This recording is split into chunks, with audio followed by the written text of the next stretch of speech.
Friends, यदि आप gardening करते हैं तो एक चीज़ के बारे में आपने ज़रूर सुना होगा, वो है यूज़ की हुई चाय पत्ती। पौधों के लिए बेहद ही उपयोगी है और हमारे लिए बिल्कुल फ्री की है। तो आज के वीडियो में मैं आपको बताने वाली हूँ कि जब भी हम प्लांट में चाय पत्ती का इस्तेमाल करते हैं, ख़ास तौर पे जो यूज़ की हुई चाय पत्ती है, तो उसको पौधों में यूज़ करने लायक कैसे बनाना है, क्या तरीका है जिससे कि प्लांट पर इसके नुकसान ना हो। यदि आप अदरक डली चाय पत्ती का इस्तेमाल कर रहे हैं तो क्या वो पौधे को नुकसान कर सकता है या उसको किस तरह से प्लांट में यूज़ करना है, क्योंकि यदि आप सही तरीके से पौधे में ये यूज़ की हुई चाय पत्ती इस्तेमाल नहीं करते हैं तो पौधे में फंगस लग सकता है और इसके नुकसान भी हो सकते हैं।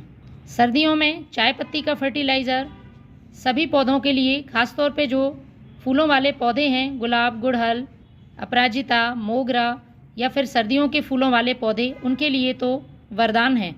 सही तरीके से यदि आप इसका यूज़ अपने प्लांट पर करना जान जाते हैं तो आपको फ्री में ही अपने प्लांट में अच्छी ग्रोथ और अच्छे फूल देखने को मिलेंगे।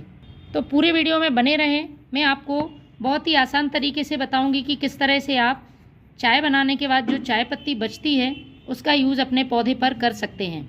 ये है चाय बनाने के बाद कुछ इस तरह से चाय पत्ती मिलती है। सर्दियों में हम चाय बनाते समय अक्सर अदरक का यूज़ करते हैं, तो देखिए इसमें अदरक भी है। जो हमारे बिगनर्स फ्रेंड हैं, गार्डनिंग की शुरुआत कर रहे हैं, उनके लिए ये वीडियो बहुत ही उपयोगी हो सकता है, क्योंकि उन्हें सही तरह से मालूम नहीं होता है कि यूज़ की हुई चाय पत्ती का इस्तेमाल पौधों पर कैसे करना है। महीने में एक बार कम से कम चाय पत्ती का फर्टिलाइज़र अपने प्लांट पर ज़रूर यूज़ करना चाहिए। सर्दियों में तो ये और भी ज़्यादा उपयोगी हो जाता है, क्योंकि जो चाय पत्ती है प्लांट की सॉइल को एसिडिक करने का काम करती है और एसिडिक सॉइल में पौधे अच्छे फूल देते हैं।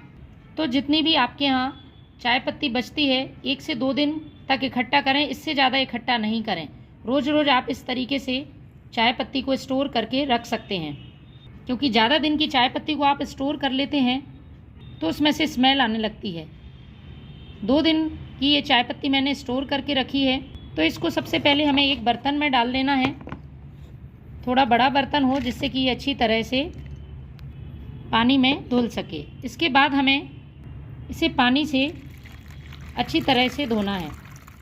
इसमें जो शक्कर और दूध के बचे हुए अंश रह जाते हैं उनको फ्रेंड्स हमें पूरी तरह से निकालना होगा। यदि वो ठीक तरह से नहीं निकलेंगे तो वही आगे चल के प्लांट में फंगस क्रिएट करते हैं। तो इसको हम धोएंगे, तो पहले हमें इसे अच्छी तरह से मिक्स कर लेना है, जिससे कि जो भी शक्कर के अंश इसमें हैं वो अच्छी तरह से पानी में घुल जाएं और पानी के द्वारा बाहर निकल जाएं। अब बात होती है अदरक की। तो फ्रेंड्स, अदरक प्लांट पर किसी तरह का कोई नुकसान नहीं पहुंचाता है। यदि चाय पत्ती में अदरक है कोई दिक्कत नहीं है, लेकिन फिर भी आप इसको निकालना चाह रहे हैं तो मैं आपको बहुत ही आसान सा तरीका बता देती हूँ। आपको छन्नी से ना छान कर जब चाय पत्ती पानी में नीचे बैठ जाए तो धीरे से ऊपर ऊपर का पानी कुछ इस तरह से निकाल लेना है। तो जो मोटा मोटा अदरक है वो इस पानी में निकल जाएगा। और ये काम हमें 2 से 3 बार, जब तक कि पानी का कलर बिल्कुल साफ़ ना हो जाए तब तक करना है। आप इसे छन्नी से भी छान सकते हैं, लेकिन फ्रेंड्स मैं अदरक निकालने का तरीका बता रही हूँ। जो मोटा मोटा अदरक है वो आप आसानी से इस तरीके से निकाल सकते हैं। अब हमें इसे एक बार और पानी से अच्छी तरह से धो लेना है। देखिए अब इसमें से पानी का जो कलर है वो साफ़ हो गया है।